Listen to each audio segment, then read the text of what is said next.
Caitlin Clark just did something no active WNBA player has ever done. Not on the court, not with a 35-point game, not with a logo 3.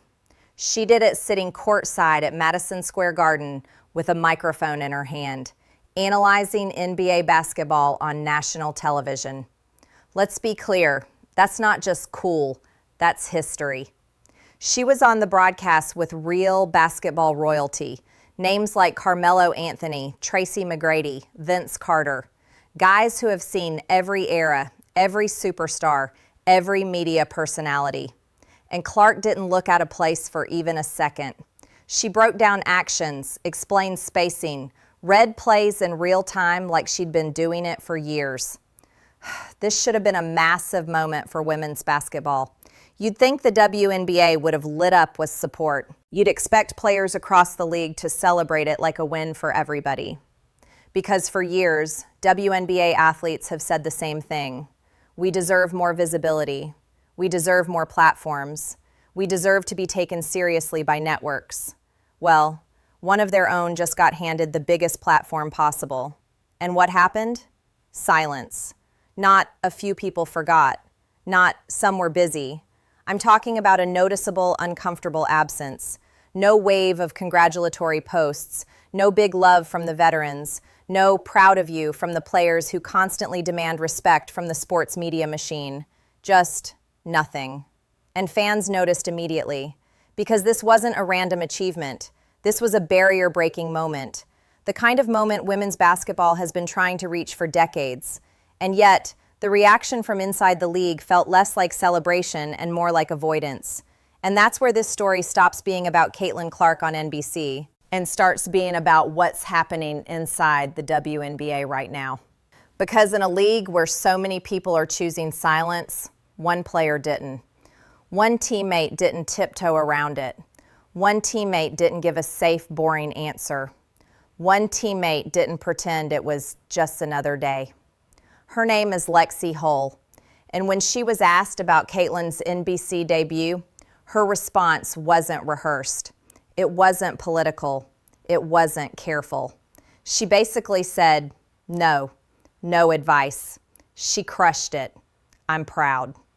That might sound simple, but in the current climate, that was a statement.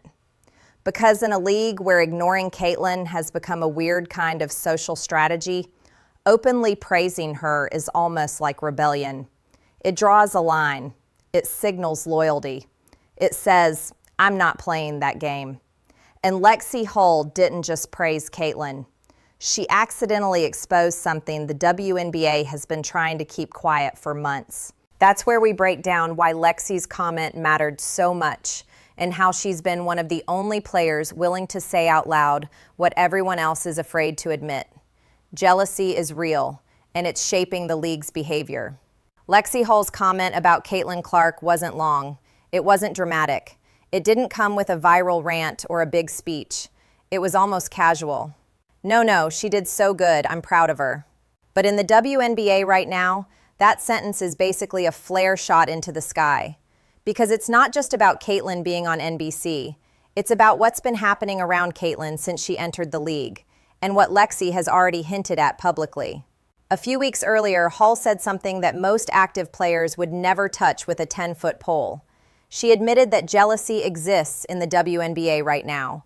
Not competitive fire, not rookie hazing. She called it what it is, resentment. And that matters because Lexie isn't a random commentator. She's not outside the locker rooms guessing.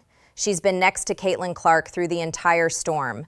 The sold-out crowds, the cameras, the headlines, the constant noise. She's seen the parts fans don't. The cold shoulders, the subtle digs, the we're happy for you energy that doesn't match the tone. The way certain players act like Caitlin's success is something suspicious instead of something historic. So when Lexie was asked about Caitlin's NBC appearance, everyone was waiting to see if she'd back off, if she'd soften her tone, if she'd play it safe. She didn't. And that's why her response landed like a punch. Because in a league where so many players are choosing silence as a weapon, Lexie chose praise as a spotlight. And then she went further. She talked about the arenas. She basically admitted that not long ago, she wouldn't have believed the Fever would be playing in packed buildings most nights. She said if someone told her last year that this many games would be full, she'd have thought they were crazy. That's not a hater. That's not a jealous teammate. That's someone acknowledging reality. And reality is simple. The Fever didn't become the hottest ticket in women's basketball by accident. This wave didn't appear out of nowhere. This growth didn't just happen. It came with Caitlin. And Lexie is one of the few people in the league secure enough to say it without flinching. That's the dividing line you're seeing in real time. Some players see Caitlin's attention as stolen. Others see it as shared. Some see it as a threat. Others see it as the biggest opportunity the league has ever had. Lexie Hull's reaction tells you what kind of teammate she is, but it also tells you something bigger. It tells you the Fever locker room isn't collapsing under the spotlight like people predicted. If anything, it looks like it's becoming tighter. And that's a problem for the rest of the league. Because if Indiana has the biggest star and the healthiest culture, that's how dynasties get built. That's where we get into the most suspicious detail of all.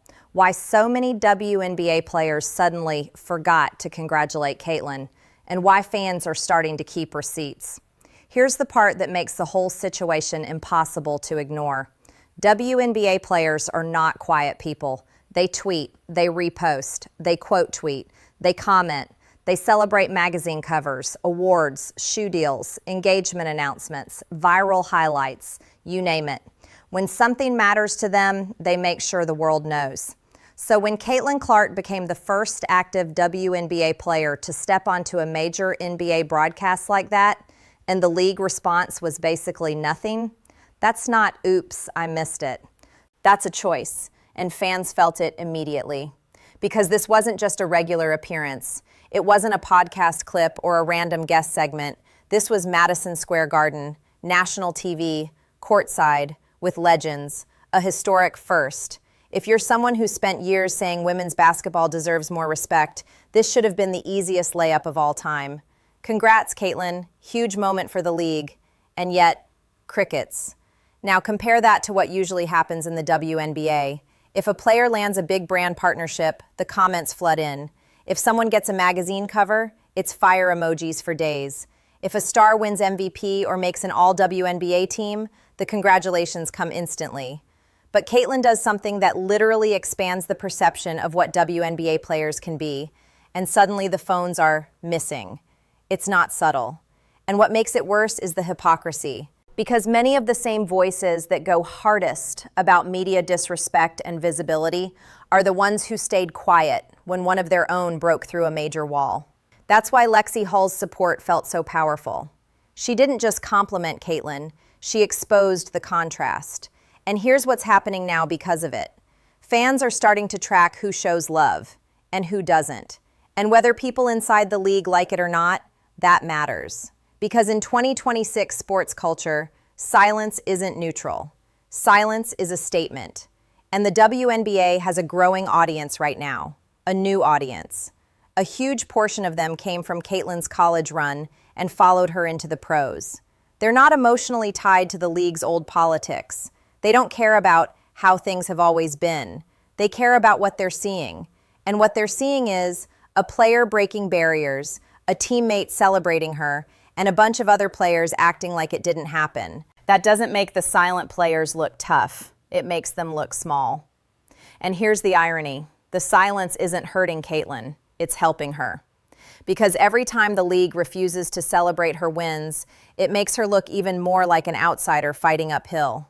It strengthens the narrative that she's succeeding in spite of the system, not because of it. That kind of storyline is rocket fuel for public support. Meanwhile, Lexie Hull is quietly building her own reputation, not as Caitlin's teammate, but as the person who had the guts to be real. And sponsors notice that. Networks notice that. Fans notice that.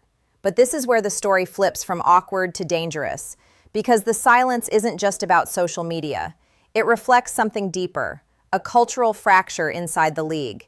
And if that fracture grows, it won't just affect Caitlin, it will affect the WNBA's future. That's where we get into the biggest consequence, how Indiana is building something other teams can't copy. and why the Fever might be turning into the most attractive destination in the league, not just because of Caitlin, but because of culture. The part of this story most people are missing is that Lexie Hull wasn't just defending Caitlin Clark. She was unintentionally revealing something terrifying for the rest of the WNBA. Because when you listen closely, what she's really describing is not just a superstar rookie. She's describing a team environment that actually understands what this moment is, and that's rare. Here's the truth. Talent is everywhere in the WNBA. Every roster has elite players. Every night there are matchups with skill, physicality, and stars. So the difference maker isn't usually who has good players. It's who has a culture strong enough to survive pressure. And Caitlin Clark brings more pressure than any player in modern women's basketball history. More cameras, more scrutiny, more noise, more opinions, more narratives. And people predicted that kind of spotlight would fracture the Indiana Fever. They expected resentment. They expected jealousy inside the locker room. They expected teammates to quietly hate the attention she gets. But Lexie Hull just crushed that storyline because her reaction wasn't forced. It wasn't PR. It sounded like a teammate who genuinely enjoyed watching her friend win. And that's the key. When Caitlin succeeds, Lexie doesn't act like she's losing something. She acts like the whole team is gaining something. That mindset is the difference between teams that peak early and teams that become dynasties. And if you're another WNBA franchise, this should worry you, because now Indiana has three things at once: the most famous player in the league, a young core growing together, a locker room culture that doesn't seem poisoned by ego. That combination is lethal, and it's why the jealousy around Caitlin is bigger than people want to admit. Because it's not just she's getting attention, it's she's getting attention and her team isn't collapsing. That's what terrifies people. Now let's talk about the ripple effects. In pro sports, players watch everything. They know which teams are dysfunctional. They know which locker rooms are miserable. They know which franchises have drama, cliques, and politics. And they also know where the spotlight is going. Right now, the spotlight is on Indiana. And if the Fever become known not just as the Caitlin Clark team, but as the place where teammates actually support each other, that's how you start attracting talent. Free agents don't just chase money, they chase stability, they chase chemistry, they chase environments where they can win and still enjoy basketball. And Caitlin's presence creates something even more valuable than that: relevance. A player who joins Indiana right now isn't just joining a roster, she's joining the center of the sports conversation. She's stepping into sold-out arenas. She's playing in games that networks actually care about. That means bigger personal brands, more sponsorship opportunities, more media coverage, and more leverage.